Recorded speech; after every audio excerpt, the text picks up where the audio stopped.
Salut à toutes, salut à tous. En lien avec la dernière chronique, je vais vous présenter une chronique plus longue et plus approfondie qui présente les mesures de la Convention citoyenne sur le climat. C'est parti!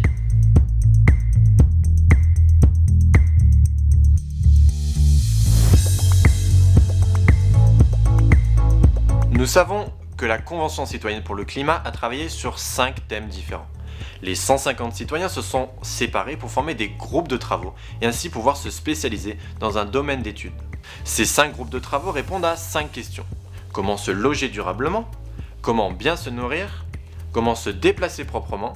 Comment moins et mieux consommer? Et enfin, comment travailler et produire durablement?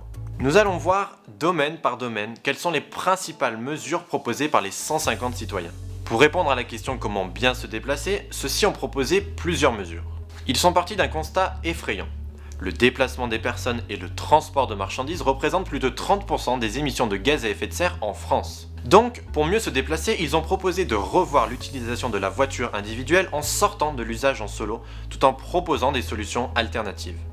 C'est-à-dire développer d'autres modes de transport que la voiture individuelle et aménager les voies publiques pour permettre de nouvelles habitudes de déplacement. En ce qui concerne le déplacement de marchandises, il propose de réduire et d'optimiser le transport routier, en permettant un transfert modal vers le ferroviaire et le fluvial. C'est en priorité utiliser le transport ferroviaire ou fluvial pour les transports de longue distance. Et enfin, il propose d'harmoniser la gestion des déplacements au niveau local, voire national, pour mieux organiser le déplacement de population et surtout limiter l'utilisation du transport aérien. Basculant désormais vers la thématique de consommation. Le groupe de réflexion songe à proposer une obligation d'affichage de l'empreinte carbone des produits et des services. En ce sens, il souhaite sensibiliser et faire prendre conscience de l'empreinte carbone d'un produit ou d'un service. Il suggère également de réguler la publicité pour réduire les incitations à la surconsommation. Et pour limiter la pollution engendrée par le suremballage, il suggère de développer le vrac et les consignes dans les lieux de distribution. Maintenant, étudions les initiatives de l'équipe du logement. Tout comme l'équipe traitant des déplacements, ils sont partis d'un constat simple. L'habitat participe directement ou indirectement aux 2/3 des émissions de gaz à effet de serre de la France. Ils ont basé leurs travaux sur la rénovation, car elle restait le meilleur levier d'action pour atteindre l'objectif de neutralité carbone en 2050. C'est pourquoi ils estiment primordial de rendre obligation la rénovation énergétique des bâtiments d'ici 2040. À ceci s'ajoutent des mesures qui visent à limiter la consommation d'énergie dans les lieux publics et privés. Enfin, observons les propositions concernant le travail. Il reste celui comportant le plus de mesures. Commençons par traiter du constat effectué.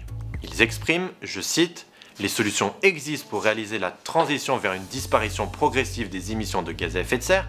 Cependant, le cadre actuel, que ce soit l'orientation des investissements, les règles des marchés publics ou encore l'accompagnement des entreprises et la formation, ne permet pas de répondre pleinement à cet enjeu. Ainsi, ils se sont tournés vers de nombreuses propositions visant à transformer pleinement l'appareil de production ou encore les métiers. Pour cela, ils projettent des objectifs assez larges, comme favoriser une production plus responsable, développer les filières de recyclage et de gestion des déchets. Et pour ce faire, ils songent à accompagner la reconversion des entreprises et la transformation des métiers au niveau régional.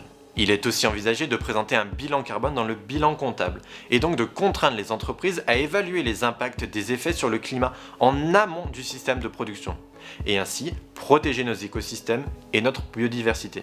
Enfin, le dernier point songe à accompagner l'évolution du numérique, afin de réduire ses impacts environnementaux. Pour conclure sur ce thème, on voit clairement que l'objectif principal est de complètement bouleverser le cadre actuel afin de permettre une transition globale afin d'arriver à la neutralité carbone en 2050. Maintenant, le sujet restant traite de notre alimentation. Comme pour tous les sujets, la Convention citoyenne part d'un constat. L'alimentation pollue au terme de 163 mégatonnes de CO2, soit 24% de l'empreinte carbone des ménages en France. Il faut donc réduire de moitié les émissions de gaz à effet de serre pour 2050. Ils expriment un objectif, celui de garantir un système permettant une alimentation saine et durable, moins animale et plus végétale, respectueuse de la production et du climat, peu émettrice de gaz à effet de serre et accessible à tous. Et il souligne que vu que l'océan permet de capturer 93% de l'excédent de chaleur et de stocker 30% du CO2, il est inévitable d'inciter à une pêche à faible émission de gaz à effet de serre. Mais ces propositions sont assez cohérentes car elles s'inscrivent dans la dynamique visible depuis 10 ans sur l'amélioration de notre alimentation quotidienne. Pour conclure, de manière assez concise, il est essentiel de rappeler que les auteurs de ces propositions sont des citoyens issus de milieux divers qui, en 8 mois de travaux, se sont informés et ont conclu à ces propositions de loi. Ce ne sont en aucun cas des experts climatiques. Alors, à en observer toutes les propositions, elles sont plus que nombreuses, car elles sont parfaitement représentatives des 150 citoyens, puisqu'ils ont présenté 150 mesures répondant à leur objectif initial. Et enfin, ce processus est assez novateur, car il fait participer le peuple en croisant les avis et opinions. Et il permet d'aboutir à des résultats concluant finalement en peu de temps. Il ne reste plus qu'à espérer que ces mesures soient adoptées par référendum ou par voie classique et qu'elles puissent permettre de limiter drastiquement nos émissions de gaz à effet de serre et de réduire notre impact sur l'environnement d'ici 2050. D'ailleurs, pour être en accord avec l'actualité, Cyril Dion, celui qui a l'initiative de cette convention, négocie actuellement pour que le président Macron tienne ses promesses et accepte toutes les mesures des 150 telles qu'il s'y était engagé. Pour plus de détails, vous pourrez retrouver un lien vers quelques articles du Monde sur ce sujet. Cette chronique est terminée, on se retrouve après les vacances pour traiter d'autres sujets. À bientôt.